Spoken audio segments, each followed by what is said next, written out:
Vamos hoje falar do corvo, não é assim, Zé? É Viva! verdade. Olá a todos. Vamos falar do corvo. E o corvo, pelos vistos, tem aqui uma certa conotação com a história de Lisboa. É verdade, o corvo que é o símbolo, ou melhor, faz parte do símbolo das armas da cidade, não é? Aparece a famosa barca, que é supostamente a barca que terá transportado o corpo de São Vicente. Desde o Cabo de São Vicente, desde a zona de Sagres até à capital. E reza a história que essa barca teria sido acompanhada por dois corvos. Ora, a verdade é que nós não sabemos muito bem se eram corvos ou se não eram corvos. É aquilo que se diz, mas a informação que nós temos, na verdade, é muito escassa. E se nós começarmos a pensar bem, é possível que não fossem corvos, que fosse eventualmente outra espécie. Quem sabe corvos marinhos, por exemplo. Isto porquê? Porque os corvos não são aves de mar. E sempre foi uma coisa que me fez muita confusão nesta história toda, é porque é que duas aves terrestres viriam a acompanhar uma barca por mar, né? Os corvos marinhos também são chamados corvos. Mas isto é uma Mas, daquelas perguntas. Diz. exato, não existem registros de nidificação precisamente assim em ribas costeiras e coisas do Mas género? uma coisa é a nidificação em ribas costeiras, outra coisa é estarem a acompanhar um barco que vem pelo mar, não é? Portanto, não se sabe. Ou seja, existe essa hipótese. É verdade que a lenda diz que eram corvos, mas até podiam ser gralhas também. Até gralhas de bico vermelho, que também é nas arribas costeiras e que popularmente também são chamadas corvos. E as gralhas pretas também são chamadas corvos. Portanto, é uma daquelas perguntas, como eu disse, que fica sem resposta, porque nós aprendemos a história dos dois corvos e simplesmente acreditamos nela sem questionar nada. E quando começamos a conhecer o hábito do corvo, do Corvus corax, nós começamos a ver, mas espera lá, estas aves não vivem no mar. O que é que eles estão a fazer a acompanhar uma barca? E se nós começarmos a refletir, como é que nós sabemos que eram Corvus corax, ainda para mais numa altura, estamos a falar do século XII, né? Numa altura em que nem havia uma distinção, não havia uma classificação das espécies e que, portanto, os corvídeos era tudo chamado corvo. E quando nós nos fomos a pensar sobre isto, pensamos realmente, nós simplesmente dizemos que é corvo porque foi assim que nós aprendemos a história, mas não sabemos muito mais para além disto. Portanto, eu não estou a dizer que não eram corvos, atenção, o que eu estou a dizer é que nós não temos elementos Não se suficientes. pode dizer perentoriamente que seja Não se assim. pode dizer que eram corvos corax, podiam ser. Eu ainda o ano passado fiz uma apresentação, participei numa conversa por uma iniciativa da Câmara Municipal de Lisboa a falar a propósito dos 800, da comemoração dos 850 anos da chegada do Corpo de São Vicente a Lisboa. Participei num painel com outros convidados a falar desta questão. E o que eu disse foi que não há, efetivamente, elementos suficientes para termos a certeza da espécie e que tanto poderiam ter sido corvos como poderiam ter sido gralhas pretas ou gralhas de bico vermelho ou corvos marinhos, faces brancas ou de crista, que também são conhecidos como corvos. Sabes que há uma rocha em Peniche, ali em frente ao Cabo Carvoeiro, uma rocha vertical chamada Nau dos Corvos, onde Exato. costumam estar pousados corvos marinhos. Portanto, é daquelas coisas, nós podemos continuar a acreditar que eram corvos. Quando olhamos para os elementos de que dispomos, chegamos à conclusão que, na verdade, não sabemos. Eu também, como disse há pouco, eu não estou a dizer que não eram. Estou a dizer que não podemos saber. É, Enfim, continua a ser o símbolo, continua a ser o símbolo. na fantasia, não é? No Portanto, imaginário, no é no imaginário, imaginário, exatamente. exato. Agora, diz-me uma coisa: uma das particularidades do corvo é precisamente essa facilidade com que as pessoas os confundem com as gralhas pretas. Não é nem uma nem duas vezes que nós vemos registros de corvos a aparecerem, até aqui em sítios como, por exemplo, aqui na zona de Palmela e Setúbal, onde É muito eu frequente. pessoalmente nunca vi um corvo. Não quer dizer que não haja, não é? É, Eu é nunca muito vi. frequente, Mas é há muito muitos frequente. registros, não é?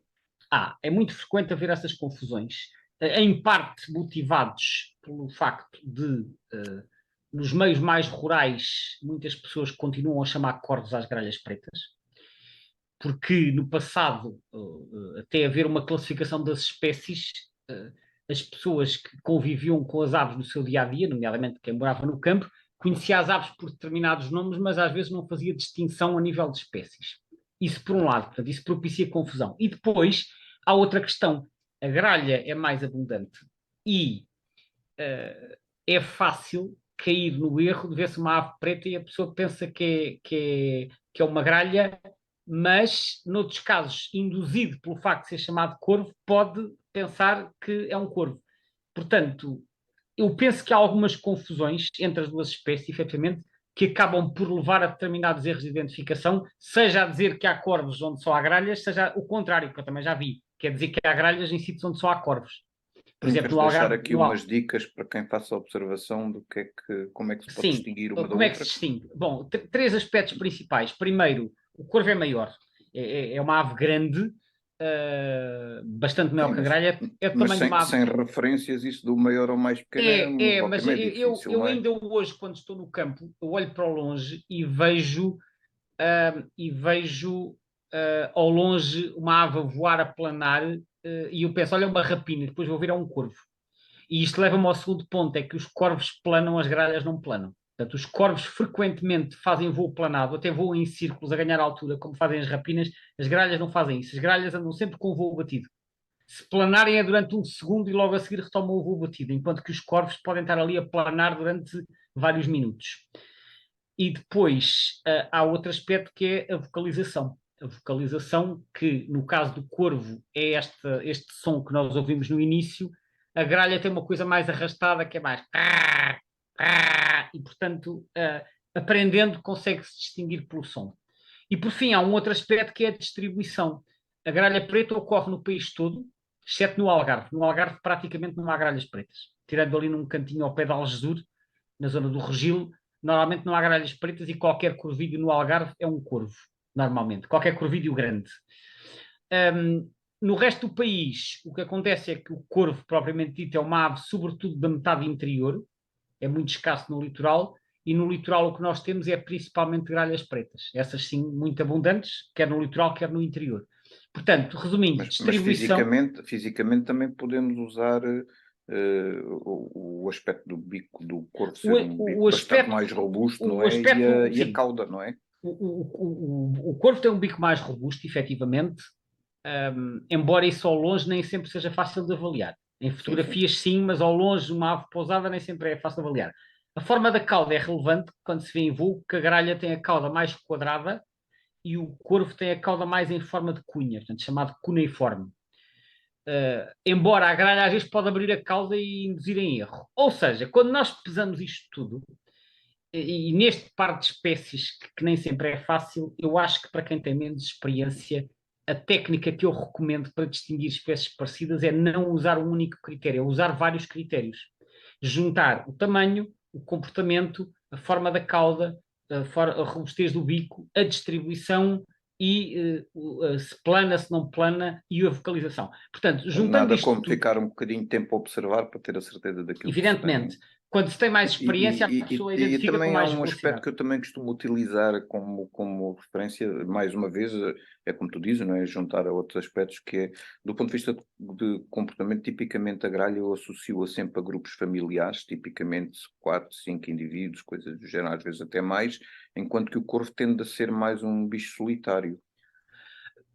Isso é verdade em parte. Ou seja, o corvo tende a andar aos casais e os casais são territoriais e, portanto, é muito frequente nós vermos corvos ou isolados ou aos pares, mas em determinadas situações nós podemos encontrar grupos maiores.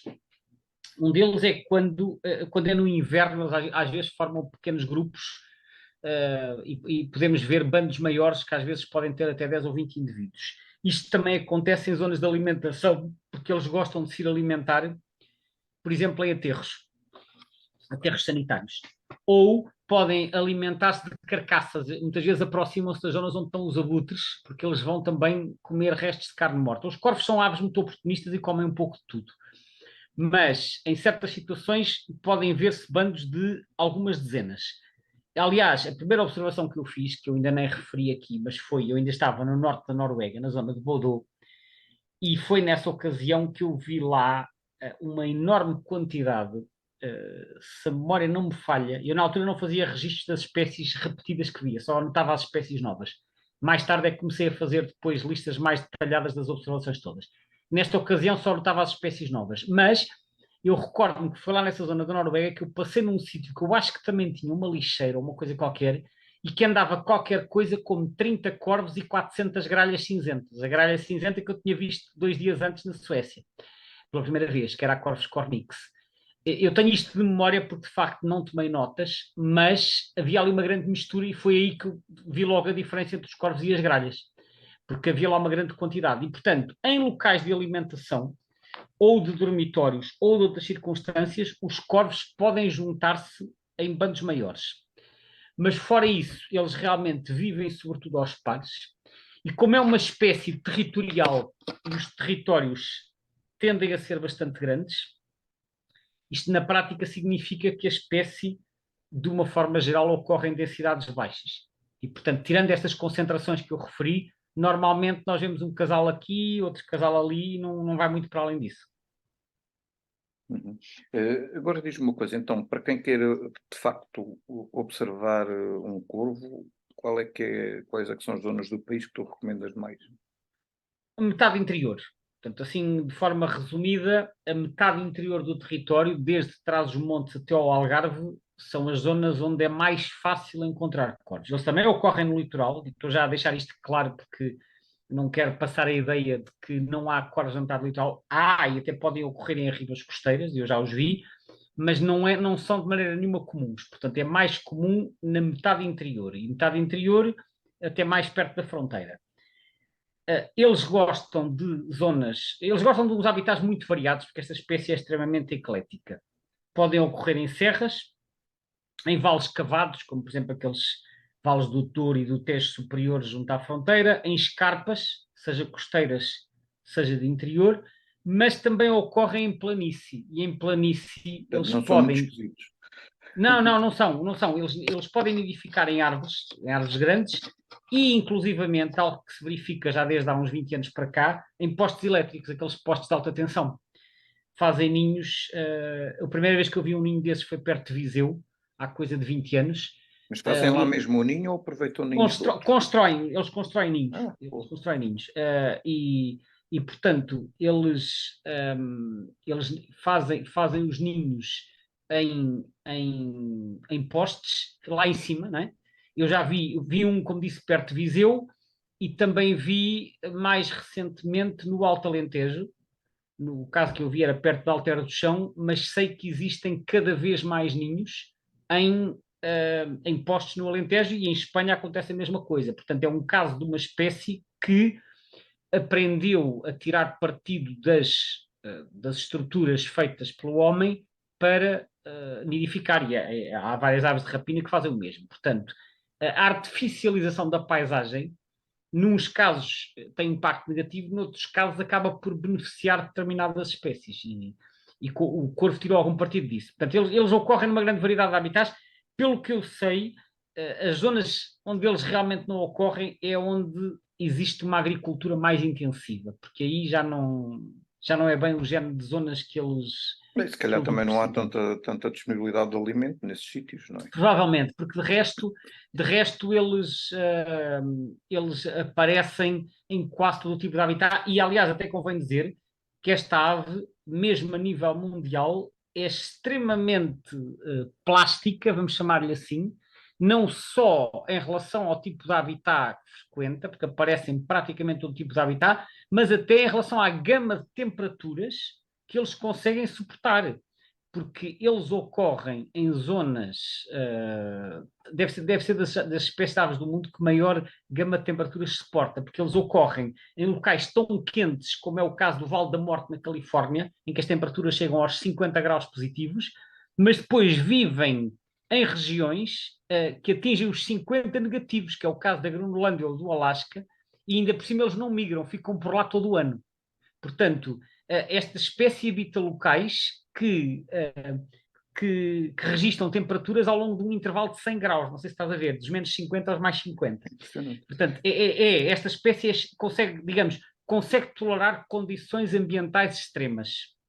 E Tolerando condições ambientais extremas e ao fim e ao cabo sendo omnívora, não é? Praticamente como tudo o que lhe aparece pela sim, frente, sim, ela é muito sim. oportunista e mais, não, sem ser muito esquisito com as sítios onde nidifica, realmente ela tem tudo o que precisa para ser uma das aves mais Sim, adaptáveis. sim, sim.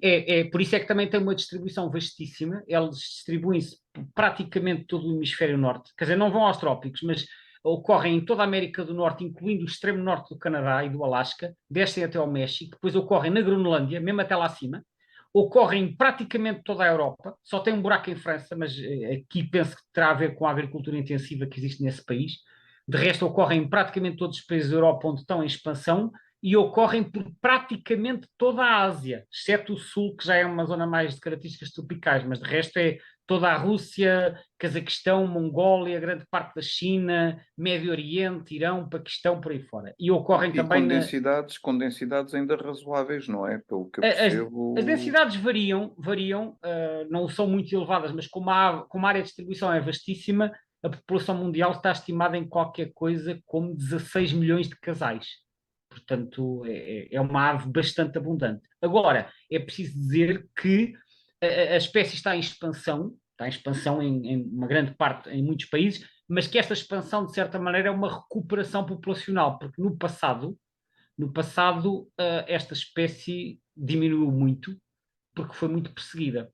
Foi muito perseguida, em Ainda parte, hoje, segundo me consta, sim, é de alguma forma perseguida também, não é? por várias razões. Em parte eram vítimas de envenenamento, que eram por causa daqueles iscos envenenados que eram deixados para matar raposas e outros predadores mamíferos, né? E isto foi um problema, por exemplo, em Espanha até os anos 70 do século Com todas passado. as necrófagas, não é? Sim, sim, que acabam por ser vítimas destas coisas. A estricnina, que era muito utilizada nestes discos, depois foi proibida por volta de 1970 e tal, e a partir daí esse problema atenuou-se um bocadinho, embora continue a existir. Depois, o facto deles consumirem cadáveres, né? E de ser uma ave preta a consumir animais mortos, vieram Sim, depois sim. também estimular aquelas associações à morte, portanto, são assim bichos que está de mau agouro e não Mal sei o quê, igual, pois, portanto, isso exato. também motivava muitas vezes a perseguição aos corvos. Portanto, e depois também havia aquelas ideias que eles comiam os borregos acabados de nascer, como acontece um bocadinho em relação aos grifos, portanto, uma série de fatores contribuíram para a perseguição. Hoje em dia há menos perseguição, não só por haver mais informação, mas também porque a espécie está protegida, nomeadamente na Europa. Portanto, isso veio facilitar e eles estão em expansão agora em Inglaterra, na Alemanha e em certas zonas de França. Mas houve de facto uma perseguição intensa no passado com estas e outras motivações. Ora, Sim, diz. ia perguntar-te aqui, porque já temos aqui pouco tempo para terminar a nossa conversa, e eu gostava que falasses aqui um bocadinho sobre a questão da taxonomia, até porque, pelo que eu percebi, esta espécie tem para aqui subespécies que nunca mais terminam. Bom, sim, o nome da espécie é um nome original do Linneu, Corvus corax. É mais um daqueles que é um quase tautónimo, né? Porque Corvus E é um passeriforme. é um passeriforme, é o maior passeriforme do mundo. Corvus corax é um quase tautónimo. O Linneu não criou tautónimos verdadeiros, mas criou alguns que eram parecidos. Já outro dia falámos de um caso destes, né? Portanto, a propósito do Fringilla montifringilla, o Corvus corax, Corvus é corvo em latim e corax é corvo em grego. Portanto, isto basicamente quer dizer corvo. E depois é uma espécie que tem, segundo o Birds of the World, isto varia consoante as autoridades, ele tem 8 subespécies, né? 8. Sendo que na maior parte da Europa existe a subespécie nominal, que é o Corvus corax, mas não na Península Ibérica. Na Península Ibérica nós temos o Corvus corax hispanos, ou seja, hispanos que vem de Hispânia, né?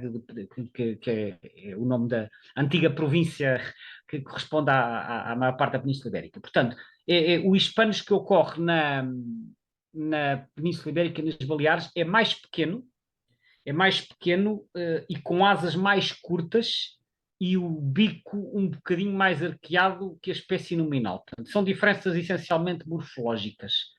E depois há outra subespécie que quase nos interessa também, que é a tingitano no norte da África, que também é mais pequeno e com um bico bico robusto e uma cauda mais curta. E depois ainda há uma outra subespécie nas Canárias, que é o Corvus corax canariensis. Portanto, há uma população isolada nas Canárias, mas que esse é ligeiramente mais acastanhado. Portanto, só aqui na região da Europa e arredores temos 4 subespécies. Depois há outras noutras zonas do planeta. É que estas aves que têm esta tendência, não é, para serem um pouco resilientes, não é? Acabam por, de facto, desenvolver características genéticas próprias da região, não é? Que já tínhamos discutido isso noutras espécies.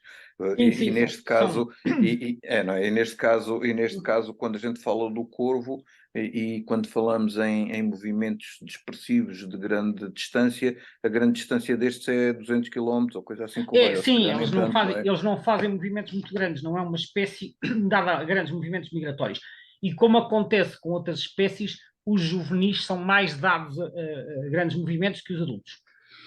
Isto em parte às vezes porque os juvenis podem ser mais dados a estar a explorar novos territórios ou até porque precisam de encontrar um território para si porque aquele território onde nasceram já está ocupado pelos pais, né? Portanto, isso acaba por motivar que em muitas espécies os juvenis façam movimentos dispersivos que podem ser de alguma amplitude. Mas como disseste, no caso desta espécie, o alguma amplitude aqui é 100 ou 200 km, não vai muito para além disso.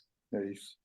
Gonçalo, muito obrigado por mais uma conversa. A todos os que nos ouviram também agradecemos e despedimos até à próxima. Obrigado, até à próxima espécie. Tá.